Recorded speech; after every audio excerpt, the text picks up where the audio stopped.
Good morning. So today is January 21st, 2025, and it's about 10 a.m. in the morning. I hope you guys are having a good week. It's Tuesday.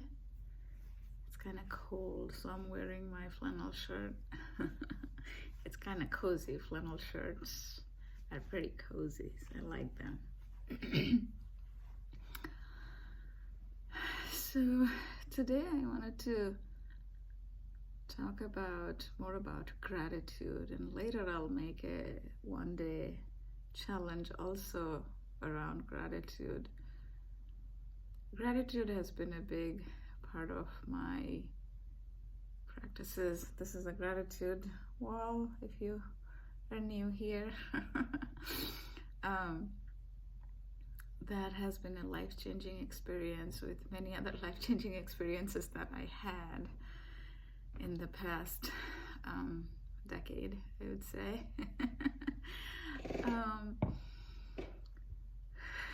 Sometimes, just thinking about life and all the things that we have, there is so much we can be appreciative about. The life that we live, there will be so many people in the world, they will give anything to have the life that you and I have. What I mean by that is I'll talk about this. I may have talked about this in one of my earlier videos. Now some of them I don't remember each and every story because now it's beyond 600 stories, beyond 600 episodes on the channel, and I generally don't plan for the stories I'd share. But anyway, so let me share that. I'm from a small town in India, and whenever I go to my place where my family lives, I have to go through this place called Kolkata. It used to be Calcutta, and now it's Kolkata from last, I think 20 years or something. It's one of the 4 or 5 biggest cities in India, so you may have heard it's in the northeast side, eastern side of the India map, if you want to think about.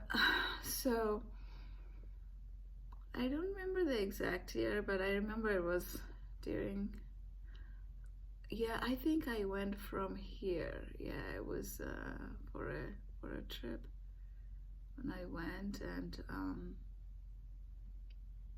it was that time, so it must be 2010, I think, 2010. And a couple of my family members, they also came to Kolkata, and we were walking around in a place called, there's a Victoria Memorial, and that is from Queen Victoria, when they were British occupied India, like many places they did a long time ago, and then they left India. It was 1947 when India had its independence.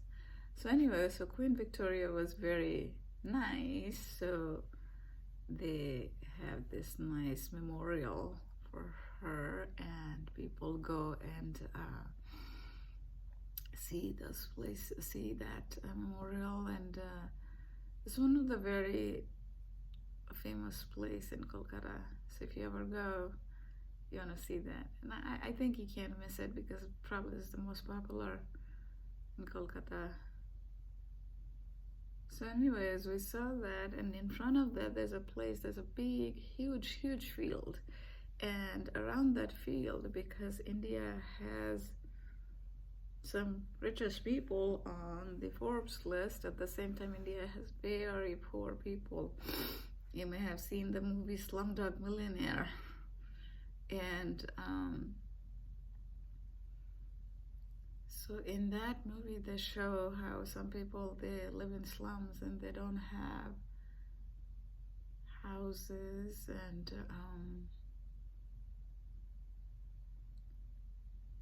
And when they say homeless, people are really homeless. Here in the United States, homeless means they have a shelter to go to.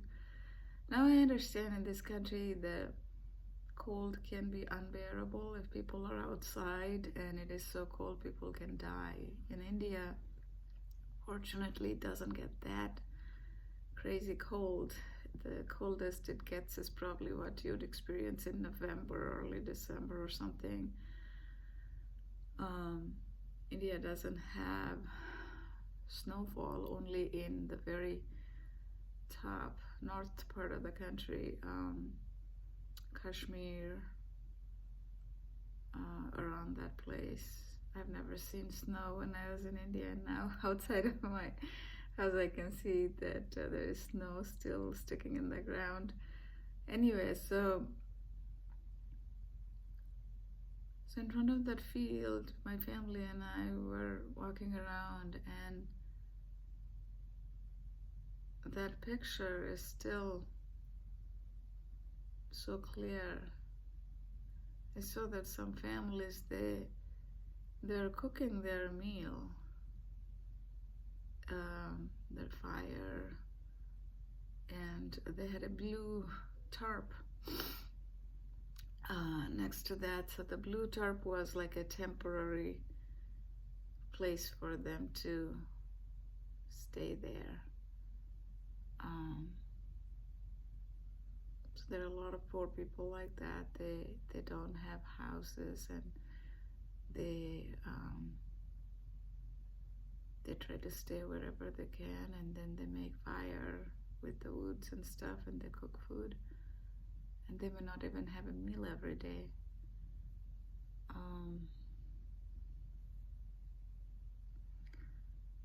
So that the picture is so vivid in my mind. It's 15 years ago, but it's still vivid.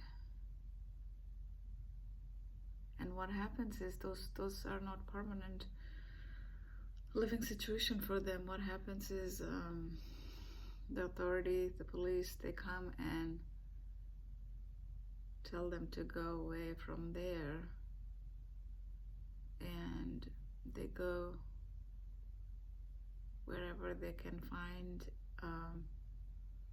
a place with the tarp. And I can't imagine their life. I think that I grew up poor from American standard, but in our case, we lived in a small house, 7 of us. My dad died when I was 6 years old, but 7 of us, we grew up in a 1-bedroom house. However, we didn't have to worry about food ever, so I'm grateful. When I think about those people, there are so many people in the world like that. My heart hurts. So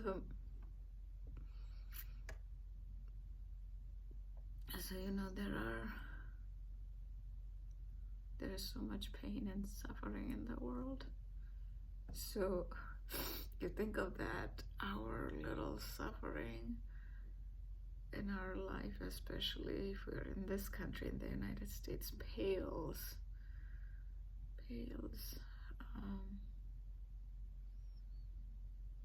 with when we think about those people. And there is war in Ukraine going on for so long, and I had a little first-hand experience with that. It was weird that I could have that experience, but when I was working in that company where I was at that time, so I had people working for me from, I think, 4 or 5 different continents, like South America, India, Philippines, Ukraine, and initially even Russia, but they cut off the connection with Russia when the war started,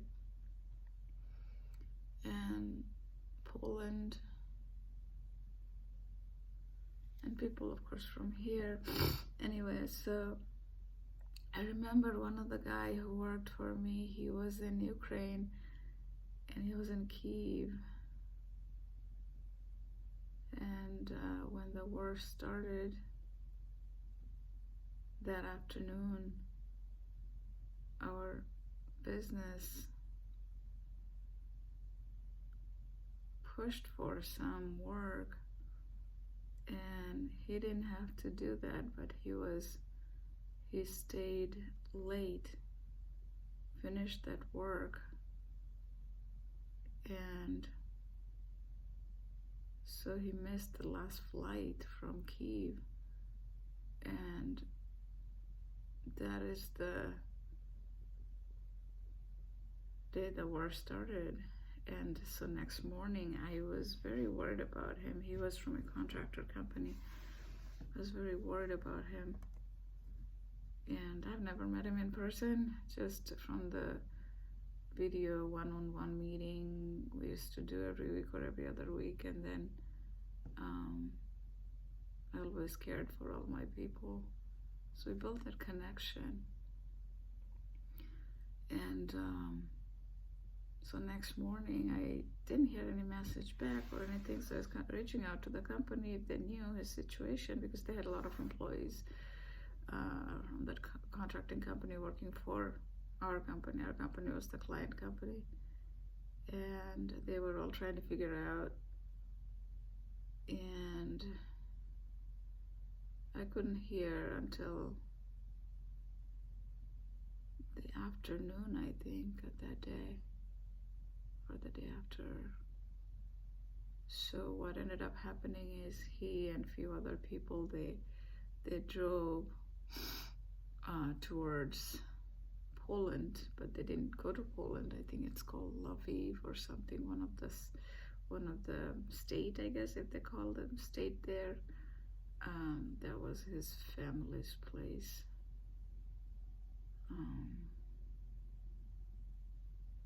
He reached to.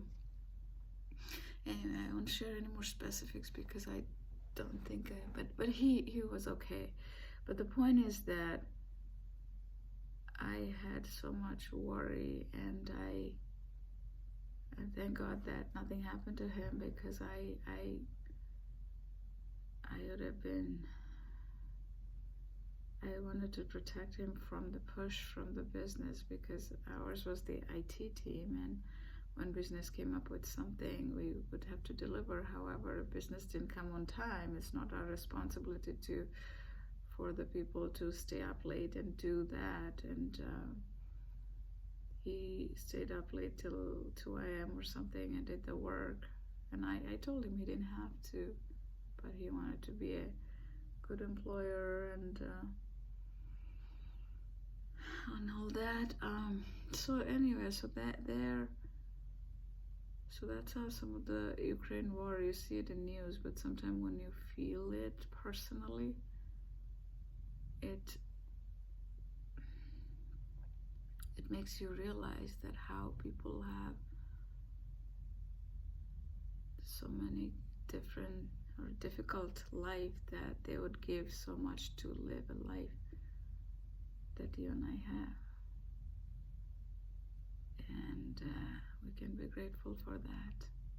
You know, there's so many things that we can always want. Want never ends, they say. Like, you know, people who have everything you can think of, even they want more, right? So wanting more never goes away. That's a human nature, and there is nothing wrong with that. You know, you can want, and because there is that momentary satisfaction, which is happiness, and joy, which comes more from within. Joy comes from within, and happiness is external. And we, as a human being, the happiness is not bad either. When you buy a new car, a new house, whatever, that makes you happy, those momentary things are important too, because we either live here or live here.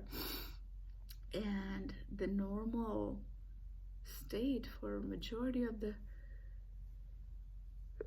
excuse me, it is so cold in the house. Maybe I gotta go get some hot tea, because I already had my coffee. Oh my god, this was my cup today.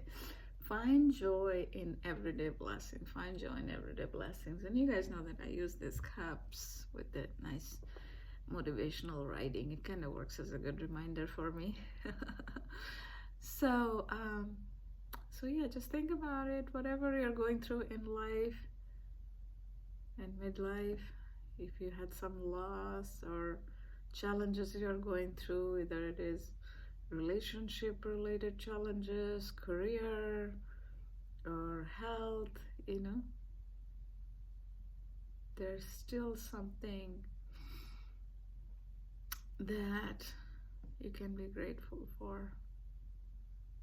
Look around yourself 10 years, 20 years, 30 years ago. There are things that you could not imagine that will be in your life, is in your life right now, right?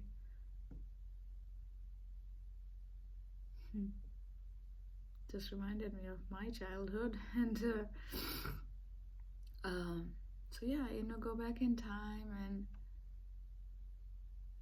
try to recall the things that you wanted, and I can guarantee there will be something more that you have right now that exceeded your expectation or imagination, right? So those are the things. It's one way to remember that life can be beautiful, and if you believe in God, God's blessings can be way more than what we can ask for. And walking in that journey of faith or believing something, the higher power, that knows every step for us, what's good for us, right? And sometimes when we fall 10 times and we learn how to get back up the 11th time, it is all for our learning. It's all for our learning. We learn something from the getting up that 11th time that we could not learn from the prior falls, right? That's one way of looking at it. It's all about how we look at life. Now, there is also another way to look at it that, I just keep falling. But you have to focus on that. Doesn't matter how many times you're falling, you have the strength, you have the resilience, you have the courage to get up one more time and keep going. And every single time we get up, we are more resilient, we are more strong. So yesterday I went to the gym twice, and this is the first time in my life I might have gone to the gym twice. I went once in the afternoon, and then again I went in the evening, and I learned something new.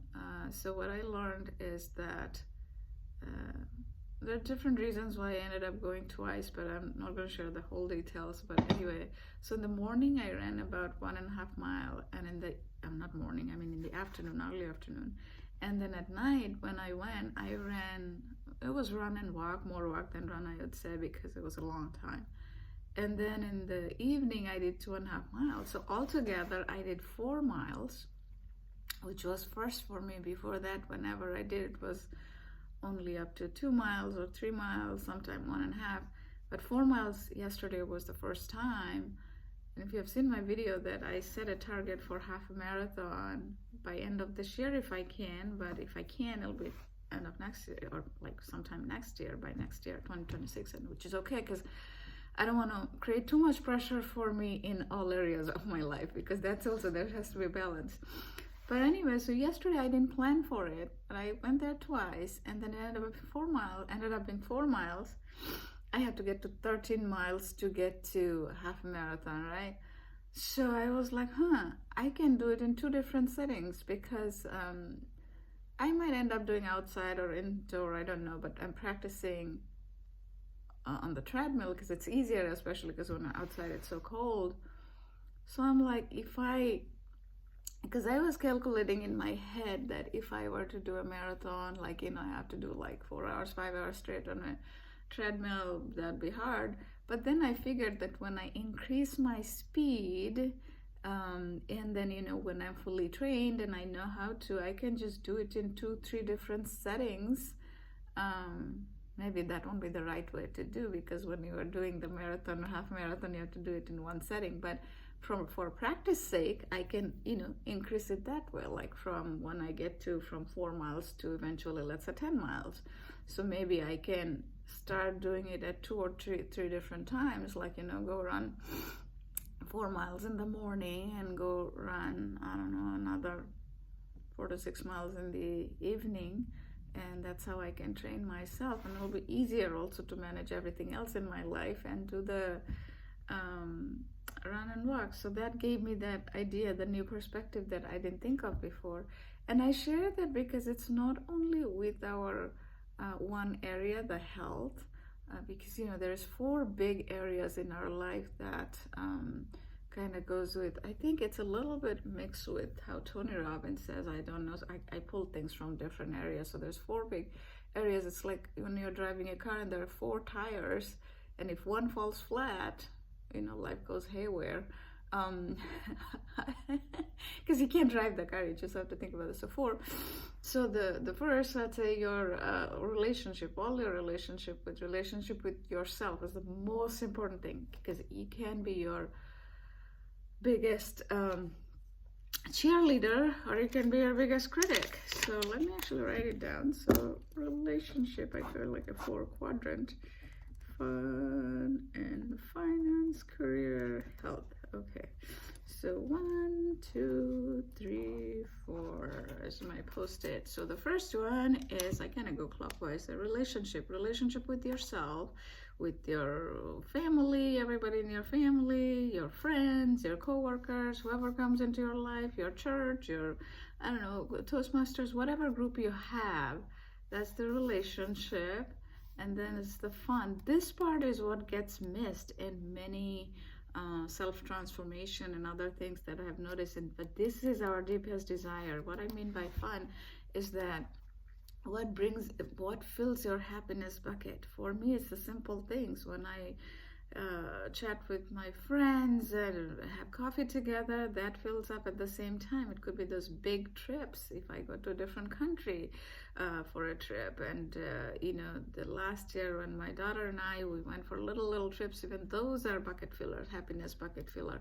And we don't prioritize that, but if we prioritize that, we stay happy, and then we have more in our bucket that overflows, and we can make other people happy around us. Because you may have heard that saying that you cannot pour from an empty cup. Like, I literally have this empty cup here, so I'll show you.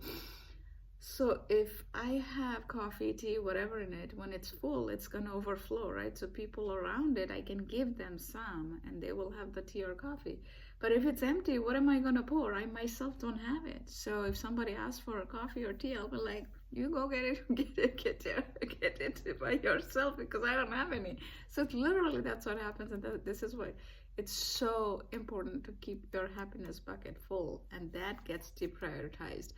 And I feel like it is not covered in many teachings. So that's why I try to focus on this a lot. Number 3, finance and career, your job, or wherever the people think money is bad, but money gives you the leverage to make your life, not only to make your life better, but people around you, your family, your friends, your co-workers, and you can help the society. So money can be good. It all depends on how you look at it, and that also is another healthy part. And do you think that there is this Maslow's law, right? First, you have to have the food, shelter, security, safety, and all of that, and then you look for your purpose. People who don't have food, they don't know how they're gonna get their next meal. They don't even have the time or energy or anything in them to think about their purpose in life, right? So the money is important. Money is important from that perspective. It all depends on how you look at it. I have friends who would look at it, and even I myself, I looked at it very differently in the past and now how I look at it. You have to think about what you're going to do with the money. If you're going to just use the money for all your own good and not think of the society, how are you going to help, then it could be a different story. But anyway, I'm not going to go there too much. Health. Number 4 is health. And this is very important. The health part is very important too, and a lot of time we neglect it. And when I say health, physical health and mental health. So physical health, you can go exercise at the gym, but mental health is also important. Either whatever works for you. For me, following faith journey, going to the church and doing Bible study, and also reading these self-transformation books and listening to there are YouTube and a lot of different books that I listen to, that fills me up. And a lot of time I end up doing them together. Like when I'm exercising or walking at the treadmill, I end up listening to those books. So my physical and mental health exercise gets done at the same time. So again, I actually came up with this acronym once a while ago. It's rich, like living a rich life. So R is the relationship. So it's instead of RICH, rich, it's the I has to be replaced. I couldn't come up with a better word for fun or deepest desire. If you have a word that starts with I, let me know. You'll get the credit. So RFC is the career and H is the health. So rich is one way to remember it. And these are your 4 tires in your life, life's car, the car that you drive every single day, not your physical car, but your life's car. That's just an analogy I just came up with. But anyway, I hope it resonates with you. Okay, so with that, I'm going to finish the video, and later in the day at some point, I'm going to make the 1-day challenge. I have so many ideas about the 1-day challenge things. I just have to sit down and make all of them together, because a lot of people told me that those are helping them. And I just wanted to give you guys a little taste of how I evolved in this journey, and how from my rock bottom, I was able to get to a place where thank God, of course it's not me, God helped me to get there, to that nothing can keep me in that down place for too long. Now, we are human beings, we'll get back down, we'll feel sad, low, anxious, worried, whatever, but the point is not living there. You don't want to live there too long, right? If the amount of time you can reduce to live in this area, and the amount of time you can expand in this area of your life, is life worth living, right? A lot of people, they just live here. They don't even make any attempt or anything to live there, because life can be so beautiful, so magical, so wonderful. Doesn't depend whatever is going on in the world, doesn't depend whatever is going on with politics, religion, the whole world falling apart, because that is life. Things are gonna happen. There will be earthquake, there will be tsunami. But our mind is everything about how we look at things. So it can be magical when we do these things. So I share this because the 1-day challenges are a little glimpse of what all I did through the process. And if you found one of those 1-day challenge is helping you, instead of 1 day, just continue doing it for 3 days, continue doing it for a week, and you will see significant changes. But if you think that I can help you more, I have this email address on my YouTube main page, so go there and connect with me. And again, also share these videos if you think you know anybody who is going through this midlife situation, either life transition, midlife crisis, general midlife crisis, or lost a job or something. You think I can help them, share these videos with them. And I see that every week there are shares, sometimes multiple shares. I don't know who shared them, but YouTube sends a weekly report, so I know that today I saw one from last week, there was shares. So thank you, whoever is sharing. I don't know who they are. Thank you very much, because that not only it says something that you are thinking about other people, but you are also trying to help them in this journey, because you never know who is going to get help from who. Because when I was in this journey, first, when I found the strength to let go was from some random meditation on Insight Timer app, and I don't even remember the meditation. I wish I saved it, because right then and there I didn't realize, but after a week or two is when I think I started realizing that, oh, that was the turning point for me. So you never know who might benefit, and that could be their turning point to start seeing that if they keep walking, there will be a light at the end of the tunnel, you know, because sometimes people are in such a dark place that they stop believing that, you know, that they can walk from there. Then they can walk and there can still be a light. So, you know, show them the light. And it doesn't have to be these videos. If there's something else that resonates with you so much that you think that that can benefit them, share those things with them, a post and video and whatever that is, you know, because this world has so much pain and suffering, and if we can end a little bit, tiny, a micro bit, it's a good thing. It's a life worth living. Okay, bye. Enjoy the rest of your day, and I'll see you guys later in the day for a quick video, and of course I'll be back tomorrow. Bye.